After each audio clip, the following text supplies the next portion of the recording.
guys, so in honor of fall coming very soon, I wanted to read some new fall books because I feel like I always end up thinking about like the OG fall book, primarily from 2022, the ones that are really popular. I always end up thinking about those when fall time comes, but I wanted to do a reading vlog of some new like mystery, dark academia, or just horror books and vlog my thoughts on them because I have some really interesting books I'm looking forward to reading on my shelf. And the first book that I wanted to start reading a while ago, but I didn't have the time, so I'm gonna be able to read it now, and that is When Ghosts Call Us Home by Katya de Becerra. I didn't really see a lot of people talking about this book, so I'm intrigued to see what it's about. The cover is very cool. I'm looking at it right now and it's so interesting, but all I know, and this is based off reading the blurb, but it says Haunting of Hill House meets found footage horror in this edge of your seat thriller that explores the power of family ties and the trauma that lurks there. So I think it's like these two sisters, they make like an amateur horror film, and then after the film comes out, like there are some strained relationships between the two sisters, and then like when the film comes out, it actually becomes really famous. But then the older sister, Layla, who like was the one who filmed the film, she disappears. So the younger sister has to find Layla, and she has to go back to the place where they filmed the original horror film, if that makes sense. But yeah, I'm gonna read it and keep you guys posted. Hey guys, welcome back to my channel. So last time I talked to you guys, I think I had just begun reading When Ghosts Call Us Home by Katya de Becerra. So I wanted to give you guys a summary of like what the book is about, and then also my thoughts going into it so far. But it's basically about this girl named Sophia, and when they were young, she was 12 and her older sister Layla was 18. Their parents are architects, so every time they go to like renovate a new house, they take the kids with them, and this time they went to this house, this really big manor called like Cashore House in California, and it's like really near the coast. And while the parents were working, the older sister Layla, she was like very into the occult, and she was doing investigations, and she's very interested in like horror and supernatural. So then she ends up making this horror movie starring her little sister, and it's called Vermilion. And after like she finishes it and releases it, it like becomes an instant cult classic. It has a very big fan base. A lot of people were really curious about like whether or not what's being shown is actually real or it's just made up by the two sisters, because I think the movie, it's like this ghost named Vermilion is like haunting the house, and then there are random scenes that it's kind of like those found footage movies where you can't tell if it's real or rehearsed, and like little sister is like dancing in one of the rooms or something, and like the ghost comes out. So there are a lot of scenes like that, but after it has come out and everyone becomes very obsessed with it and it has a big following, then Layla in college or something, like she disappears. So now that 5 years have passed since the movie was first released, the little sister, Sophia, she's 17 now, and she goes back to the house to investigate. Also, this is kind of confusing because there's a lot going on, but there's also like a wiki page or like a fandom site that all the people, they call themselves V-heads, who get really obsessed with the movie, they all go there to like share their theories or whatever. And also Sophia is like very obsessed too because she wants to find her sister. So whenever she goes on the site, like she's reading and stuff, and one time she goes on the site and like very quickly an image pops up of Layla entering the house since like someone else has taken it, and she didn't have enough time to like screenshot it or tell anybody. So when she tries to go to the authorities, they don't believe her because she has no evidence, but she knows that like the last time that Layla was seen was entering the house, so she wants to go back there. So a lot of things are happening at once at this point, because like number one, the director is very suspicious because like she doesn't completely understand if he and the rest of the crew are also caught up in the supernatural like all of the V-heads are, or they're just trying to do it because they find like the story intriguing. So there's that. And then also while they're filming, so like they have Sophia go and recreate the scenes that she did with Layla. And then while she's doing them, she kind of gets these flashbacks back to when she was actually doing it with Layla, and she's like, is this supernatural? Because when she was 12, I think she either thought that it was not supernatural because her sister would be like, it's like normal, like I just did all these things. But now she's doing it again, she's kind of like reliving it and realizing that okay, maybe the ghost is real, or like maybe my sister was actually trying to do something with the occult. And then also the detective has a son who is very into the movie as well, and he also, okay, there's so many things going on, so if I explain it to y'all, I think it's just gonna get so confusing. But there's also one other thing where apparently on the site there are like 7 signs that if you see each of them and you like write down your experiences and crack the riddle, then the site will let you like go past each like wall. So then the son has already been doing it, and then once Sophia like catches him, he explains it to her, and then she realizes that she's also like experiencing the signs, and they assume that like at the end of them seeing all 7 signs, then they can actually contact the ghost and ask for a wish. So at like 40% this is what has happened, and then now Sophia's like, okay, I'm going to try and like see all of the signs, and then like obviously the wish that I'm gonna ask the ghost is to get my sister back, and then that is where I left off. I think that the problem that I'm feeling right now is that I think you could probably even tell when I was explaining it, but there is way too much going on right now because the director, whatever his name is, he has some weird name, is suspicious because like we don't know his motives fully. I feel like he is also trying to summon Vermilion somehow. And then also, why does the son want to see the ghost? He's suspicious.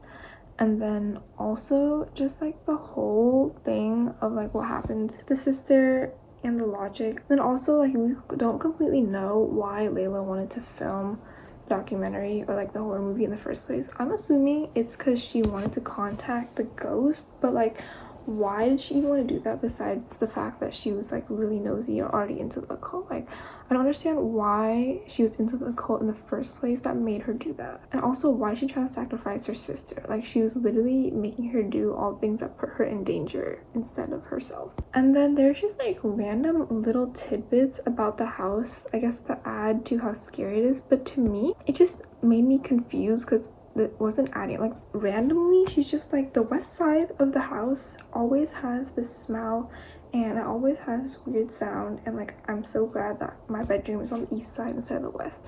Or then like some tragedy happened with the original owners of the house and she'll just like randomly mention it, but I feel like it just didn't serve any purpose. I don't know. And then also she was like randomly, this is Sophia, she was like randomly very creeped out by the tide pools. The thing that bothers me the most right now, but maybe I'm being too logical with it, is the wiki site. Because the wiki, or not the fandom site, because the fandom site is somehow like seemingly supernaturally connected too, because there was this thing where Arthur the son, who also Arthur and Sophia, they're gonna have a romance. Like I see it. But Arthur the son, he has like a lot of signs. He's on his like 4th sign or something, and every time you get a sign you're not supposed to tell anybody, but he tells Sophia, like he breaks the rules for her, and then all of a sudden he completely loses his memory of the 4th sign, and then the site like locked him out of that level essentially. So I was just like, how? Because right now it seems like the fandom site is connected to the ghost, but I don't like that. I don't know, I just was like, why is the website spooky too? Because I feel like the way that it's going, the author is just creating these random little like tidbits of lore, or like she's trying to give us logic, but then also in the way that she's doing so has to be like supernatural based, because then the way that they are gonna find her is very logic based. Like she gets each sign, but then the way the site works is just so bizarre. I don't really know what is gonna shock me, because there haven't been that many twists so far actually, except for the fact that there are like 7 signs. But I feel like that's not even a twist, it's just that we don't have the information and then we just got the information. I just feel kind of weird about it. It feels like there are a lot of moving pieces right now, and if they go where I think they will go, it's not that special, because right now it feels like a lot of things are very obvious to where the story is gonna go. But those are my thoughts right now, and I will give you guys an update when I am finished with it. Hey guys, I have just finished reading. I finished this last night. I read When Ghosts Call Us Home by Katya de Becerra, and I just finished writing down my thoughts of it, because I feel like when I was at 50%, I was feeling pretty optimistic about where it was going. I was excited to see where the story would take us. But unfortunately, I felt kind of disappointed and let down by the execution. The book had such a unique and promising premise, and also the cover is so impactful. But the thing for me is that the middle kind of slogged on a little too long for my liking. I think I had told you guys about like the whole 7 signs that Sophia needs to complete and how Arthur is also on it, and they kind of just continue to like film the scenes and like reenactments, and also she just continues to see the signs, and after a while it just doesn't feel shocking anymore. Like when she sees Vermilion and she's like, oh my god, like she's so scary, like it just didn't feel like there was any progression within that kind of dynamic. And even at the end, when everything gets explained, I was like, okay, I see the pace picking up, like things are happening. But for me, I just couldn't help but think about like the logic of how like the ending happened. So in my opinion, the twists and explanations didn't really add up. I don't want to say it with spoilers, but I feel like for what bothered me, I'm gonna have to, so I'll put a spoiler warning. But for me, there was a very obvious thing of like lack of information in regards to the lore of the house, because it's like owned by this guy named Baron something, and he has like he had a younger wife who was a ballerina, and then a tragedy happens where the ballerina like falls off of a tower, and literally like all we know is that the Baron was very into the cult. So for me, that's an immediate red flag. Like, okay, this dude like knew Vermilion and he was doing weird things. But literally, like throughout the whole book, there are only very faint mentions of them in passing, and it's only to add to the atmosphere. Sophia would see the tower and she'd be like, oh, I remember that Adriana, the ballerina, had fallen from there. And they never get any explanations until the very end, where it's literally all explained in one go. But I feel like the way that that's done doesn't add to the story. I don't know if I'm being too nitpicky with it, but there are also some like really random things that just never got explained. Like for some reason, I think I already said this, but she had a bedroom on the east side of the house and she was really happy, because she was like, the west side of the house has a weird smell and like weird music plays from it. And I was literally like, if you are investigating your sister who has disappeared and you think that like there's a ghost in the house, like it's haunted, wouldn't you go to the most suspicious places in the house? Like go to the west side. And then that happens at the very end, and literally like everything that was missing, like all the twists, were in the west side of the house. And she knew, she was like, I do not like the west side, but literally like go there because it's so obviously suspicious. Or there's just some weird things where like she really didn't like the tide pools because they were giving her bad vibes, but literally that is where you had to be. Like the suspicious stuff was where she didn't like to be, and like she knew that it was suspicious, but she wasn't going there like investigating. And that was just sitting there, and I was like, I need answers, because like me too, like why is the West Side suspicious? Why does she hate the tide pool so much? We didn't get explanations for those until the very end.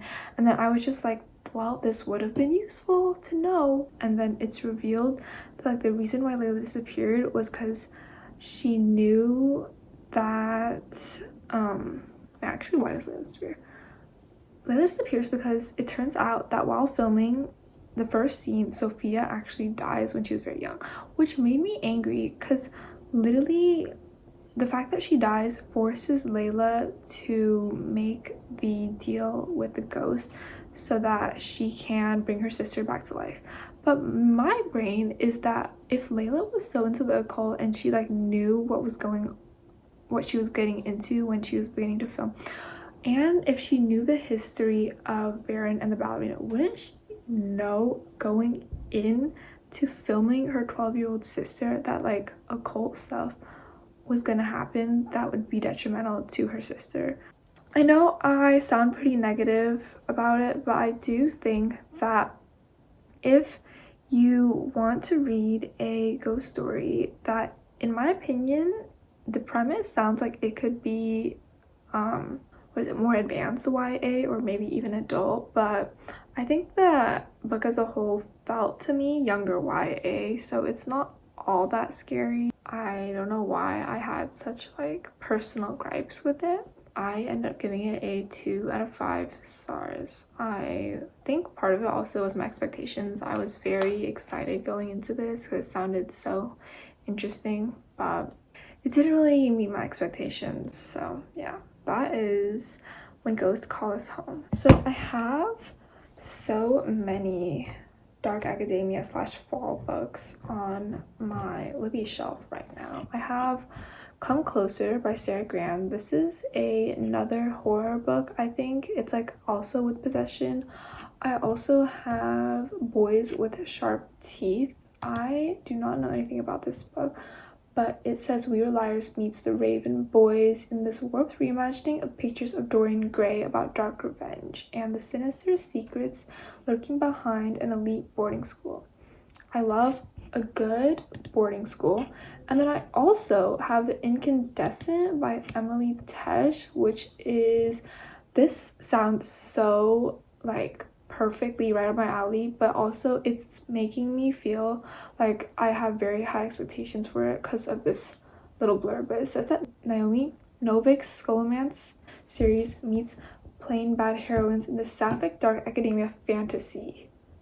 Like, Naomi Novik's Scholomance is genuinely one of my favorite dark academia series. I think about it so much, but honestly right now I'm kind of interested in Boys with Sharp Teeth, and it says they're wicked, she's worse, because it's like one girl and then these two guys who she I don't know, she like teams up with or something, and she meets them. But yeah, which is interesting because usually it's like one female main character and then like male lead, but this is one female main character, like 2 guy characters. I don't know, I want to see what it is about, but I'm probably gonna read this next, so I will update you guys when I'm probably like halfway-ish through Boys with Sharp Teeth. Hey guys, so I wanted to do an update on Boys with Sharp Teeth by Jenni Howell, and this is me at 53% of the book. I finished writing down my thoughts or like any notable quotes that I want to put down. So the book is about this girl named Maren James. She's 17 years old and she is best friends with her cousin named Sam, who works as the night guard, or I guess kind of like bodyguard, for a very elite high school academy. It's called Huntsworth Academy. And when Sam dies and it's presumed that he drowns, Maren is planning to infiltrate the school to investigate what happened to him because she thinks that there was foul play involved, since before he died he sent her one last photo showing him and his friends from the academy, and there were these 2 boys and this one girl. So she wants to go into the academy to figure it out because she thinks that one of them has killed him. And in order to do that, she takes on the identity of this very rich and snobby posh girl named Jamie, but in reality, Marin doesn't really have much money. She comes from probably like the working class compared to the rest of these kids at the academy who are very well off. And what entails is a mystery with these three very rich and enigmatic people. And I really thought the premise was so interesting. I always love a boarding school. I'm always curious to see how it goes. I remember saying that this was pretty interesting because there are two other main character-ishes, which I thought would be fine, but I didn't realize that there was like a third girl, but I guess she's not important enough to be on the cover. I really don't know. But there's also a fantasy element, and I want to preface that these are all probably spoilers because my thoughts on the book are about what happens in the book, so I think there will be some spoilers. But I currently am not liking it very much, unfortunately. I'm fine with the pacing, but for me, there is this thing with Dark Academia books where I've seen it a little bit where they're kind of like homoerotic relationships, especially between guys. I feel like that happens a lot with Dark Academia. I don't know. I was thinking of We Were Villains and then also The Secret History. But for this one, the reason why it kind of irked me because it felt very disingenuous and it felt like it was only there for that kind of that kind of chemistry to be invoked. It really felt so unnatural between the characters. So out of all of them, there is these two boys on the cover. One of them is this guy named Henry and the other one is Adrian. And Henry is this very manipulative, kind of cunning character. Oftentimes he is the one that kind of takes the friend group out and gets them into trouble. And then Adrian is very brooding, and he's always low-key, he's kind of emo. And then whenever he sees Marin looking at him or something, they'll automatically meet each other's eyes. Or then Henry will always be inviting her to stuff, but then he'll also be always having his hands all over Adrian's neck. And then the girl who they have kind of latched themselves onto, the two boys, is this girl named Baz. She is probably one of the most influential students on the campus because her mom is the headmaster. And then there's a little bit of a side plot where the mom is trying to get the boys away from her daughter because she thinks that they are very suspicious, which they are. And at the same time, there's also this investigation going on, as I said before, where she's trying to figure out what happened to her cousin Sam and her best friend. But my thing right now that I'm getting a little impatient about, because I think in the beginning of the book, when you have this very tense anticipation between two characters, specifically Marin and Adrian mainly, and a little bit of Henry, but I think Henry is gonna not be the main guy. But when you have that kind of anticipation, and I feel as if there's really no development between them for what has been 53% of the book, that in and of itself may be a little annoying for some people. I didn't mind it, but the reason why I noted on the kind of stagnant nature, and then also the fact that she's trying to get close to them but also keep her true feelings hidden, that really took up so much of the book that the actual mystery took a really big backseat, in my opinion. And that is what I was most curious about, and I was the most interested in seeing the mystery. Basically what happened is that as soon as she goes into school, she sees the girl Baz, who she knows that Sam had a crush on her, and literally the first time she meets her, she sees Sam's keychain that she made for him on her back. So that's like suspicious thing number one. And we really don't get anything else suspicious except for the fact that they reenact the death. But truly, she doesn't do much investigating for so much of the book except for seeing the obvious, which literally happens in the same day, where she goes and finds out that she is sweet mates with Adrian, and then she conveniently takes off a pile of the books on her bed because he was using her bed to store his books, and then guess what, Sam's notebook is on it. So that happened very fast. My thing is that this kind of like potential transition into like a toxic romance between the two with her and Henry, because she finds out that like Henry wanted to go to the dance with her or something, and they start doing this like flirtatious thing, and I feel like it gets old after a while because it feels like every time they try and show their genuine self, like either one of them has to say something very bizarre and cryptic to try and keep up the like mystique of dark academia, and it honestly to me comes off very unnatural. They just seem like such bizarre people, and I find them kind of unlikable. I really don't like Marin right now. I think that the way that she is written kind of makes her seem very like typical female main character, but also how this suddenly takes a very heavy hand with like the will they won't they romance between her and the two boys. I think the mystery kind of lacked, and then all of a sudden we get like this random tidbit where she suddenly remembers that no one ever found Sam's hat, and at the same time there is this tragic backstory between Adrian and mirrors, and how Baz is scared of mirrors, and then Henry has a secret and some reason he collapsed, and it's just like all this stuff going on. But in my opinion, I actually found the way that the fantasy is explained and done is kind of similar to the book that I read before this, which is When Ghosts Call Us Home, where it is treated with a lot of mystique and intrigue, but at the end of the day I could kind of predict it, and it felt, for lack of a better word, kind of simple.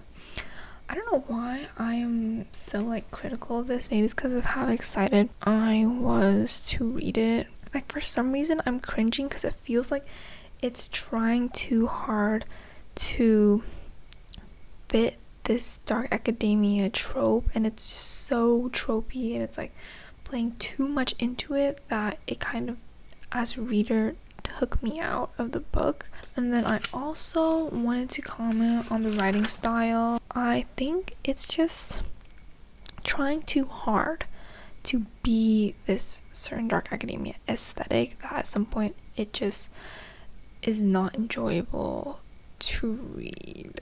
There's just one sentence that I want to say that kind of like encapsulates my feelings of this book right now, and it is: I follow Henry towards the front of Huntsworth's auditorium, a beech wood and glass Botox job to the back of admin. Maybe my brain is literally working at negative IQ when I was reading it, but truly, what does that mean? Like, there were so many times, this is probably the one that confused me the most, but there were times where the sentences were written and I was like, what does this mean? I'm hoping that the mystery ramps up a little bit and we get less tension between all of them, because this tension for so long, like, I'm waiting for it to snap, but honestly it hasn't really reached a point. It still feels very stagnant, and they keep, literally every time that Marin stares at someone, they keep on catching her, and I don't know if it's supposed to be like a thing, but it's happened so many times that I'm like, just say what you want to say, just say it. And also I feel very bad for Baz. She seems kind of like a sacrificial lamb, and also she's not on the cover, so I guess something will happen to her. We'll see. I'm gonna stop complaining now, and I am going to finish reading it so I can kind of concretely say my thoughts. Hello guys, it is the next day and I have officially finished Boys with Sharp Teeth by Jenni Powell, and I just want to say, like, right off the bat, I gave this book 1 out of 5 stars because I think I already said a lot about why it really didn't resonate with me in the beginning in terms of how the characters were acting and the like very, very light mystery plot and how little that actually plays in a part of the story. But for me, I think what I said before still stands, and honestly, if anything, I feel more strongly about it because I think at halfway through I was willing to accept that the mystery could have been moving slower and maybe like she was being extra heavy-handed with how all the characters just had attraction to each other and how there was just so much repressed feeling and tension.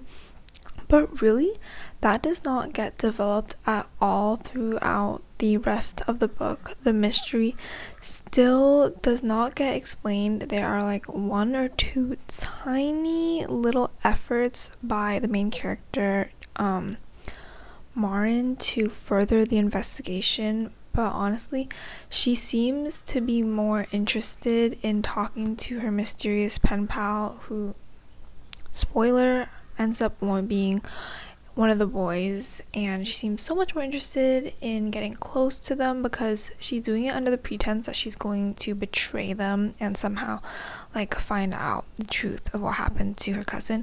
But honestly, whenever she gets close to them, she's just thinking about like how beautiful they are or how they always just find her so alluring.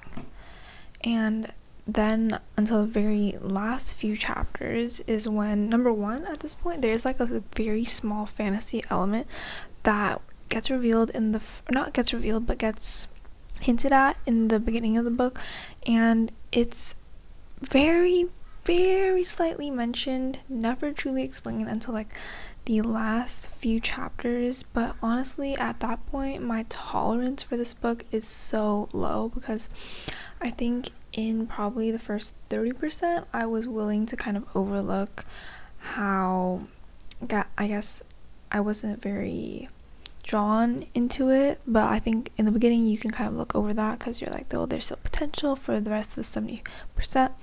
But then the more you read, the more you are less tolerable because you've given this book more chances to draw you in and exceed or even meet your expectations. And for me, that didn't happen, so I actually just got more and more frustrated while reading it. And I just am disappointed. To say, I don't want to say too much in detail because I think before I was pretty thorough, but I was thinking back about kind of like the whole dark academia genre, and I guess this book to me is an example of one that is trying to play so hard into just meeting that buzzword of dark academia, so then people will flock to it and they'll read it, but not actually having the substance that makes the genre so intriguing and interesting for so many readers. Because I like to read the genre, especially during fall, but truly this book just didn't have the substance. It felt kind of like a empty shell of a book. So I would have to say I don't recommend this book, and I think even if you like this kind of premise, I feel like the only thing a little unique about it was the magic system, the mirrors, and also infiltrating the academy because she kind of goes undercover. But honestly, the whole, like, the rest of it with the academy and then the kind of relationships between the characters, I think there are better books out there with this similar vibe that you can read. Like, I keep on saying it, but We Were Villains, I really liked We Were Villains. Ninth House is more in terms of if you care more about the magic and Deadly Education. If you want a good romance that's actually not infuriating and overly pretentious, and they actually communicate like real people. But I have one more book that I want to include in the video, and I only have 3 days on it, and hopefully I can finish it. I don't know how long it is, but I want to tell you guys about it before I start it. And this is very new. It came out earlier this month, and I've heard great things about it. And this is House of the Beast by Michelle Wong, who is the Legend of Korra illustrator. So apparently the book has illustrations. It says that born out of wedlock and shunned by society, Alma found solace in solitude so long as her mother was by her side. But when illness strikes, Alma reaches out to the father she's never known and uncovers a dark truth. She's a bastard of House Averna, one of the four noble families that serve the gods, and her father is a vessel of the dread beast, a harbinger of death. To save her mother, Alma agrees to sacrifice her arm in a blood-soaked ceremony that binds her to the beast, but the cure never comes, leaving her trapped in a hostile Gothic estate, despised by her relatives and used as a pawn in her father's schemes. Now vengeance drives her, guided by the god who shadows her every step. He appears only to her a beautiful, monstrous prince, whispering that she is destined to reshape the world.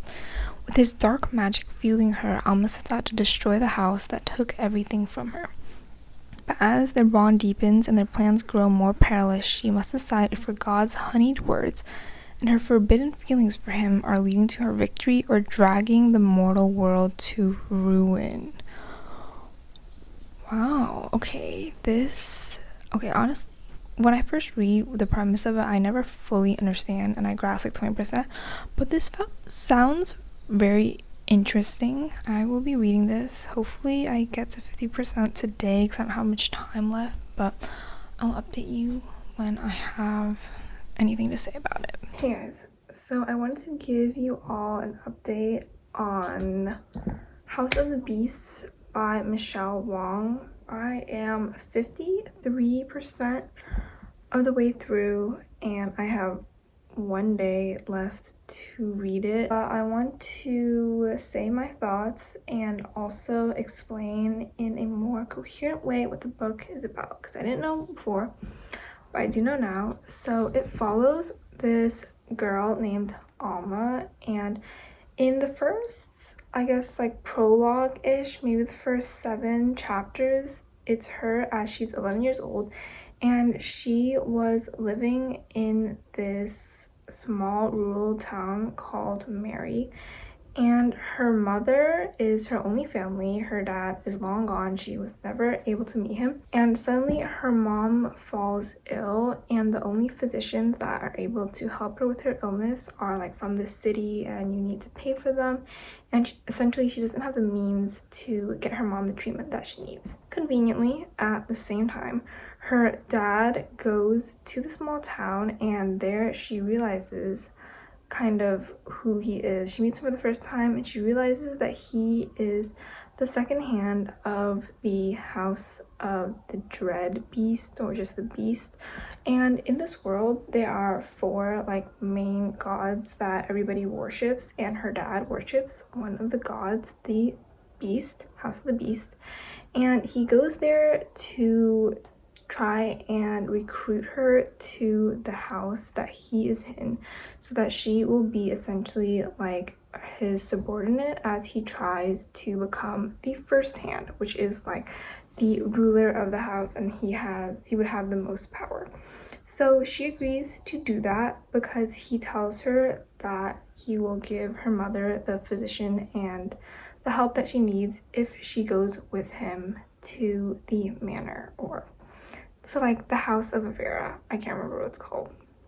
So her mom doesn't want her to do it for some reason, but Alma is like, no, I want to get her the help that she needs. So she goes with her dad. And truly the first thing that happens is that everyone in the house, like all of the people who worship a certain god, they have to sacrifice something to get a connection to the god, or like to get their blessing. So they have to sever like their arm from their elbow down, and then her dad forcibly does that to her at 11 years old, and then she gets like a new metal arm, and that is what she'll be like trying to, like there's supposed to be some magic in which she can't really control it, but that kind of sacrifice to the beast now gives her a connection to it, and she just starts training to be like the perfect little soldier so that she can help her father become the first hand to the House of the Beast. And then during her time training there, basically her mom was her dad's mistress, so she's not like the true child from the family, and she's really looked down upon by it. And then as time passes, her dad tells her that her mom has died of illness, and she's like, okay, so you never actually gave my mom any treatment, like you let her die. So because of that, she swears revenge on her dad, and what she's gonna do is pretend to be like the perfect daughter that will help him achieve his goal of being first hand. Because right now her uncle, aka her dad's brother, is the first hand, but he is like going crazy because his connection to the beast is making him go insane, breaking his brain. So then the dad is like, okay, this is not right. Like, I should be the true leader. I will lead the house. And then he wants Alma to support him in the pilgrimage because they have to go through certain trials and they have to battle some things at the very end. They have to like hunt a fallen star. So then the more people essentially he has under him and the more alliance that he has, the better chance that he will actually become first hand. And then Alma is now like, okay, no, I'm gonna become first hand because you literally like betrayed me, you are not my father, like you're just a horrible person. So that's what's happening. That's a synopsis. And now she's kind of just going through the trials. She's gone through 2, and she's also aided by the actual beast herself, because in her childhood, before her dad even came to pick her up, she was very lonely, and she conjured up this like little boy that became her best friend. But then as time went on, she kind of forgot about him. But then now back in the house that her dad brought her to, she gets his presence again to help her, and his name is Aster, and he is what she imagined to be the beast. So she has a very strong connection to him, and there's kind of like, I don't want to say romance going on, but there is something going on between them. And there's also something going on between some of the other characters, which is very interesting. But to my thoughts, I really like it so far. It kind of gave me the same feeling, not vibe, but like feeling while reading as when I first read Six of Crows, which is everybody's favorite series, because I think Six of Crows was really wonderful in making you learn about these characters and really love them wholeheartedly. And the writing really just flows so nicely, even though I don't completely know what's going on with all of the lore and backstory. I'm still able to kind of get a general grasp of the world and feel very immersed into it. There are also illustrations, because I said before, this was the same person who illustrated Legend of Korra, and the illustrations are so good. I genuinely feel like they add so much to the story. I'm able to envision what the characters look like. It's just such a good reading experience so far. I felt like it moved very fast, and I'm excited to see what happens next. I really like the kind of main 5 characters-ish.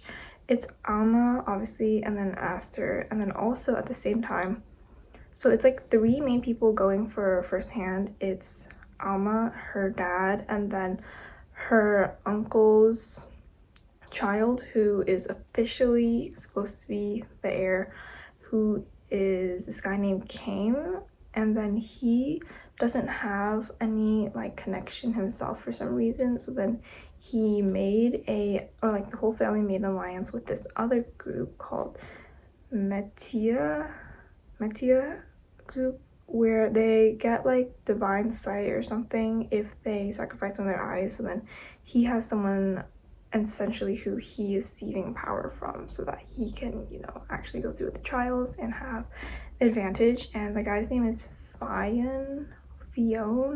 I still don't know how to pronounce their names. Also, he has a fiance named Seveli.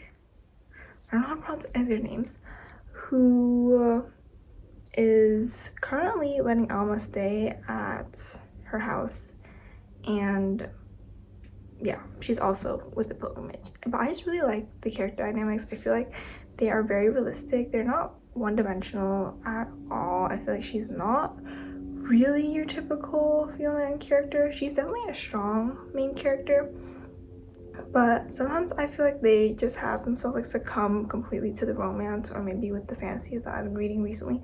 But this one, I feel like she has her goal and she's going to try and achieve it. She's not gonna get sidetracked. It's just so good so far. I don't know, I don't have anything much to say, but I'm going to try and finish it as soon as possible. So I'll probably update you guys later today when I finish it. So I just finished House of the Beast by Michelle Wong last night, and I just finished writing down my thoughts of it. So I want to tell you guys my thoughts now that it's finished and if I would recommend it. So I ended up giving this book a 4 out of 5 stars, and I remember saying that it felt kind of like Six of Crows in the beginning, in the way that the writing style was really able to pull you into the world and how it was moving kind of fast. And I still want to say that the pacing is very fast, but for me, I'm like okay with that. I liked it in terms of plot, it moves fast, but it also moves kind of fast in terms of the characters, and that is where I would want to say that I would be okay. So the book is like 450-ish pages. I'd actually be okay if it was like 500 pages or even 550, because I wanted so much, not so much, but I wanted more from the characters that wasn't like all plot driven, because a lot of what you learn about them is kind of their goals in regards to the trials that I mentioned earlier, where they all want to take over like the current house. They all have their ambitions and they're all kind of working towards the same goal. Like all of them want to become first hand, and then even Severly, like she wants to change the way that their current system is run and how like there are expectations on women and in general just the gender roles. And I found those to be really interesting, but I wanted like more between each of the characters, because the side characters in this book are so good. I love every single one of the side characters, but that also made me like want to know more about them personally, because truly you don't get to see very much in relation to the side characters. There's like a little bit, but I really like the plot. There was some big plot twists near the end. You get kind of like a revelation of what's going on. You understand a lot more of Aster, who is the like, I think, beast that is helping with each of the trials. I also wanted a little more from the development of like her dad, because you kind of just know that her dad is extremely egotistical and he kind of wants to change the system. But I really was like, is this all just jealousy because his brother was the first hand, he had to be second hand for so long? I would also want to preface that it is kind of violent. I didn't realize it would be like as gory as it was, because there is like, when they enter the trials, it gets very violent very fast, and I was like, oh, but it's not too graphic, so I think it's still okay. I just really liked it. The scenes were very vivid. It painted a very clear picture. I also don't really know why I put it in the fall books video, other than the fact that it was released in August-ish, like tail end of summer. But I honestly think that you can read this book anytime during the year. I think it'll just keep your attention. It's a really good fantasy book, and I have been reading great fantasy books recently, so I'm just very happy with it. I really recommend it. I also think that it's kind of good because there's more of a plot in terms of like her trying to become first hand than the romance between her and Aster, which is kind of not even a subplot. I want to say a little bit less. Their companionship is a big part of it for sure, but I think their romantic like aspects is pretty small. So I like that, because I think we can still, you know, have a good plot and not sacrifice everything for the romance, like a lot of fantasy has been doing lately. So yeah, I really recommend this book. It flew by so fast, even though I was kind of worried about if I would have enough time. And the images are so good. I already said this, but really it makes the experience so much better because you can really envision what the characters look like and you kind of like see these really impactful moments. So that is my review for House of the Beast. I gave it 4 to 5 stars. And in terms of all 3 of the books that I have read, I didn't read this over the course of a week. I tried to, but it's like a little over because I had orientation. But I would recommend House of the Beast, and also I'm gonna also recommend When Ghosts Call Us Home, specifically for fall time. I think it has such like a good place in fall. And I wouldn't recommend, Boys with Sharp Teeth. I'm sorry, but I would not recommend that book because I think there are better ones that kind of tackle the same themes, and it didn't really feel like it did much like me before the book and me after the book. So that is like a good indicator for me of whether or not it was worth my time, especially because it took me like nearly 7 hours to finish. And it usually takes me like 5 or 6, and 7 hours for that. I was like, these are 7 hours that I'm never getting back. So yeah, those are the books that I read for fall so far.